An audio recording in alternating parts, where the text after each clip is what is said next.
হঠাৎ করে আপনার মোবাইল ফোনের নেটওয়ার্ক চলে গেলে তাহলে আপনি কি করবেন?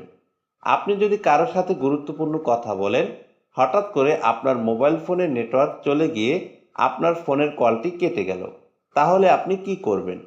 তো আজকের এই ভিডিওতে দেখাবো হঠাৎ করে আপনার মোবাইল ফোনের নেটওয়ার্কের সমস্যা দিলে কিভাবে এর সমাধান করবেন। তো চলুন তাহলে ভিডিওটি শুরু করা যাক। প্রথমে চলে যাব ফোনের সেটিংস অপশনে। এরপর এখানে দেখতে পাচ্ছেন dual SIM and mobile network. আপনাদের ফোনে এরকম অপশন নাও আসতে পারে, আপনাদের ফোনে থাকবে সিম সেটিংস বা মোবাইল নেটওয়ার্ক। আমার এখানে দেখাচ্ছে dual SIM and mobile network. আমি এখন এখানে ক্লিক করব।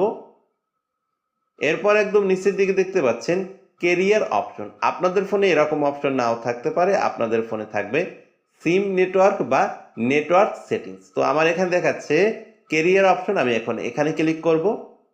এরপর প্রথমে দেখতে পাচ্ছেন অটোমেটিক রেজিস্ট্রেশন, এর পাশে দেখতে পাচ্ছেন ইনেবল অপশন, এখানে ক্লিক করব। এরপর এখানে কিছুক্ষণ ওয়েট করতে হবে। এরপর এখানে বাংলাদেশের যতগুলো সিম নেটওয়ার্ক আছে সবগুলো এখানে শো করবে।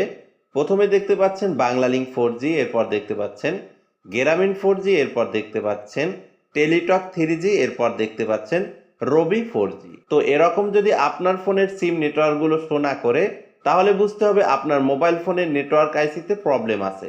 আর যদি এরকম সিমগুলো শো করে তাহলে বুঝতে হবে আপনার সিম নেটওয়ার্কের সমস্যা। তো আপনি যেই সিমটি ইউজ করেন সেই সিমটি এখান থেকে সিলেক্ট করবেন। আমি যেহেতু বাংলালিংক সিম ইউজ করি সেহেতু আমি বাংলালিংক 4G অপশনটিতে ক্লিক করব।